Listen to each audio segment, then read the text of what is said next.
Hello friends, welcome to my channel. ఈరోజు శనగపిండితో బూందీ లడ్డు ఎలా చేయాలో చెప్తాను.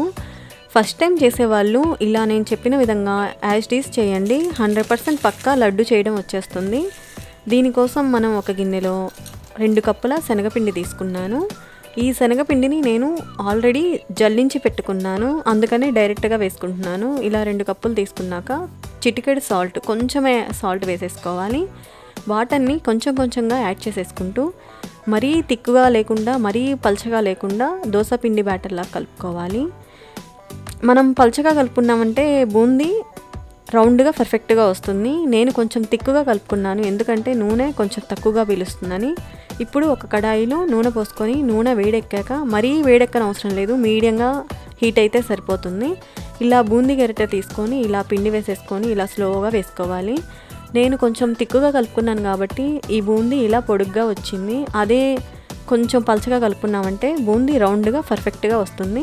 మనం బూందీని మీడియం ఫ్లేమ్లోనే వేపుకోవాలి. మనం బూందీ వేసేటప్పుడేమో సిమ్లో పెట్టుకోవాలి, ఫ్రై చేసేటప్పుడు మీడియం ఫ్లేమ్లో పెట్టుకొని ఫ్రై చేసేసుకోవాలి. ఈ బూందీ మనకి మరీ సాఫ్ట్గా ఉండనవసరం లేదు, కొంచెం కాలినా కూడా లడ్డు పర్ఫెక్ట్గా వస్తుంది. ఇలా కొంచెం ఎక్కువగా కాల్చుకోవడం వల్ల ఒక 4 రోజులు ఎక్స్ట్రా నిల్వ ఉంటుంది. అదే మనం కొంచెం మెత్తగా కాల్చుకున్నామంటే నిల్వ ఉండదు, పాడవుతుంది. ఇలా ఫ్రై చేసేసుకొని పక్కన పెట్టుకోవాలి. ఇప్పుడు ఒక కడాయి కానీ మందపాటి పాత్ర కానీ తీసుకొని 2 కప్పుల షుగర్ తీసుకున్నాను. 2 కప్పుల శనగపిండికి 2 కప్పుల షుగర్ వేసేసుకొని 1 కప్పు వాటర్ పోసుకొని మీడియం ఫ్లేమ్ మీద ఒక 5 నిమిషాలు ఉడికించుకోవాలి. ఇందులో కొంచెం ఇలాచీ పౌడర్ కూడా వేసేసుకున్నాను. ఇలా మొత్తం కలుపుకున్నాక ఇప్పుడు పాకం రెడీ అయిందో లేదో చూసుకుందాం. ఇలా కొంచెం పట్టుకొని ఇలా మనం ఫింగర్స్ని ఇలా అన్నామంటే లైట్గా తీగ వచ్చిందంటే మనకి ఈ పాకం రెడీ అయిపోయినట్టే. ఇందాక మనం ప్రిపేర్ చేసేసుకున్న బూందీని ఇలా ఈ పాకంలో వేసేసుకొని మొత్తం బాగా కలుపుకోవాలి. ఇలా మొత్తం కలుపుకున్నాక మనం ఫ్రై చేసేసుకున్న క్యాషు, కిస్మిస్, ఇలా డ్రై ఫ్రూట్స్ ఏమైనా ఉంటే అవి వేసేసుకోవచ్చు. ఇవన్నీ వేసేసుకొని మళ్ళీ మొత్తం కలిసేలాగా బాగా కలుపుకొని మూత పెట్టేసేసుకొని ఒక 2 మినిట్స్ వదిలేయాలి. ఇప్పుడు ఫ్లేమ్ని ఆపేయాలి. 2 మినిట్స్ తర్వాత బూందీ కొంచెం చల్లబడుతుంది కాబట్టి కొంచెం తీసుకొని ఇలా మిక్సింగ్ జార్లో గ్రైండ్ చేసేసుకోవాలి. ఇలా గ్రైండ్ చేసేసుకున్నది ఈ బూందీలో కలుపుకోవాలి. ఇలా మనం గ్రైండ్ చేసేసుకోవడం వల్ల మనం బూందీ లడ్డు చేసేసుకున్నప్పుడు లడ్డు పర్ఫెక్ట్గా వస్తుంది.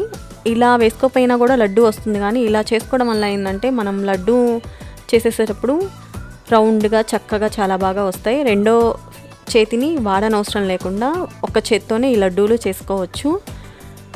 ఇలా మొత్తం కలుపుకొని మూత పెట్టేసేసుకొని గోరువెచ్చగా ఉన్నప్పుడే మనం లడ్డూని చేసుకోవాలి. ఇలా మొత్తం ఒకసారి కలుపుకోవాలి. ఇలా కలుపుకున్నాక ఇలా బూందీ తీసేసుకొని ఒక చేత్తోనే ఇలా లడ్డూని చేసేసుకోవచ్చు.